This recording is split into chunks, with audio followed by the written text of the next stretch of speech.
Pisces, hi! Welcome to Mr. Queen PH. At titignan natin ang energies for you ngayong full moon in Sagittarius sa June 11, 2025 at 3:43 p.m. Philippine time. If you're interested in private readings, meron tayong link sa description at sa pinned comment. Paka-check nyo na lang information kung paano mag-book for a private reading. And please subscribe to our channel to show your support. Like, share this video at comment na rin kayo kung kayo naka-resonate. So for you, Pisces, no? Itong full moon in Sagittarius is happening in your 10th house of your career, your reputation, your ambition.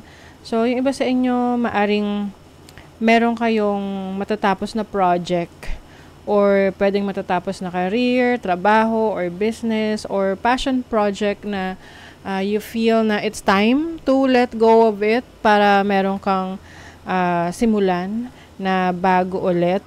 Yung iba naman, pwedeng may changes pagdating sa setup mo sa work. Maaring from office setup, magiging home-based yung setup mo. Some of you naman, maaring i-give up nyo na yung career ninyo pagdating sa yung tipong nag-work ka sa office, pumapasok ka sa trabaho, pagiging employee, at nagta-transform or nagta-transition ka into working from home. So, itong work from home na to, pwedeng meron kang, kumbaga employed ka, no? Self-employed, meron kang sarili mong negosyo, or meron kang mga side hustle, na kung saan kumikita ka ng pera, kahit nasa bahay ka lang. Okay? And, I also see you focusing on your health. Maari kasing meron kang kailangang ayusin sa kalusugan mo na nakakaapekto sa trabaho mo. Kaya ngayon, pinagtutuunan mo rin ng pansin ang iyong kalusugan. Yung iba naman, mayroon kayong pinupurso na trabaho sa ibang bansa.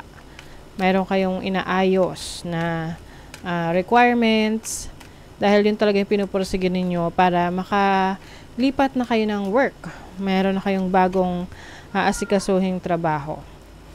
Another issue rin dito is pwedeng meron kang kailangang asikasuhin sa bahay, sa family.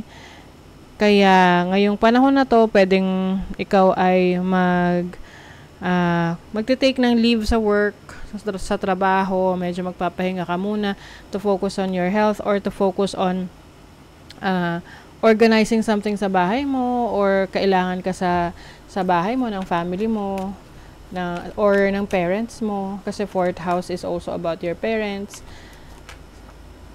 You have the 10 of Swords. Oh, okay.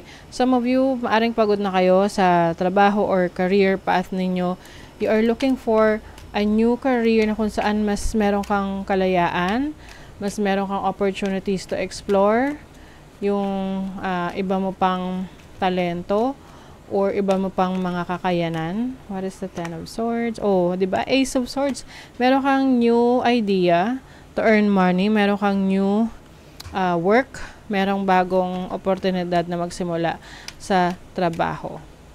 Ang 10th house is also about how the world sees you, kung paano mo pinipresenta yung sarili mo. So, maaring meron kang bagong branding, kumbaga. May binabago ka sa image mo, may binabago ka sa reputation mo, na kung dati, example, no? Dati ikaw ay sikat na vlogger. Oh. Tapos, ngayon, nagre-rebrand ka into becoming a business owner. 'Di ba? So, merong changes pagdating sa kung paano ka nakikita ng iba or paano mo pinipresenta yung sarili mo. What is the energy of the 4th house? Ace of Wands. Oh, okay. 4th house is about your home. May new beginnings sa bahay. Okay. Oh my God.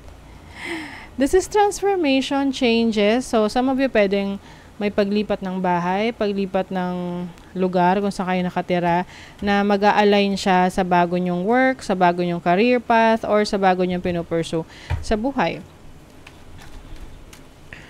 What is the energy of the 6th house? Ooh, 3 of Swords and then the 10 of Cups. Okay. 3 of Swords is about disappointments. Maari kasing yung routine ninyo, yung pang-araw-araw nyo ginagawa is hindi na kayo masaya or hindi na siya fulfilling para sa inyo. That's why you are making changes. 10 of Cups is about caring for your family, caring for your loved ones. So, mas kinukonsider mo ngayon yung career or trabaho na kaya mo ring alagaan at pagtuunan ng pansin, asikasuhin yung family mo, yung needs ng family mo. And at the same time, hindi ka rin mahihirapan dahil mas magiging maayos ang kalagayan ng iyong kalusugan. Pay attention to your health, no? Kasi maaring, isa rin ito sa i-consider mo or dahilan kaya meron kang gustong baguhin sa pang-araw-araw mong ginagawa, sa daily routine mo. Or dahil meron kang gustong baguhin sa trabaho mo. Pwede kasing naapektuhan na yung kalusugan mo ng trabaho na meron ka. So, minsan kasi ang isang trabaho can be toxic, no? To the point na napapabayaan natin yung kalusugan natin or nako-compromise ang ating health. 'Di ba? So, let's see what else. May transformation talaga dito, especially sa home life, family life. I feel like pwedeng meron kayong kukuning bagong bahay, lilipat, bibili bagong bahay, or meron kayong iwan na living situation or living condition na hindi na kayo komportable doon para sa bago. Bring love into the situation, and whatever you do, maganda dyan na mahal mo yung ginagawa mo para hindi siya magiging parang burden sa'yo na kailangan mong gawin kasi meron ka makukuhang benefit out of it. So, ganun din sa work, sa career path, na kailangan, mahal mo yung ginagawa mo para hindi siya magiging burdensome sa'yo na parang, kailangan ko tong gawin kasi ganito, ganyan. Kikita ako ng pera dito. Which is, minsan kasi yun din yung nag-i-inspire sa atin. Pero pag napunta na sa point na pagod ka na, or nahihirapan ka, yun na yung nagiging dahilan para tumigil ka kasi ibig sabihin walang passion, 'di ba? But if you are passionate about what you really do or what you really want, then parang it will come naturally lang. Kumbaga, gagawin mo lang siya naturally. And yung blessings or kung ano yung resulta nun or yung benefits nun, yun yung magfa-follow, no? Susunod na lang yun. Assess the situation. So, you also being asked na pag-aralan mo yung sitwasyon mo ngayon, especially kung meron ka mga major decisions na gagawin pagdating sa career path mo or sa home life mo, family life, make sure na in control ka pa rin, 'di ba? So that is your reading, Pisces. Thank you so much. See you again.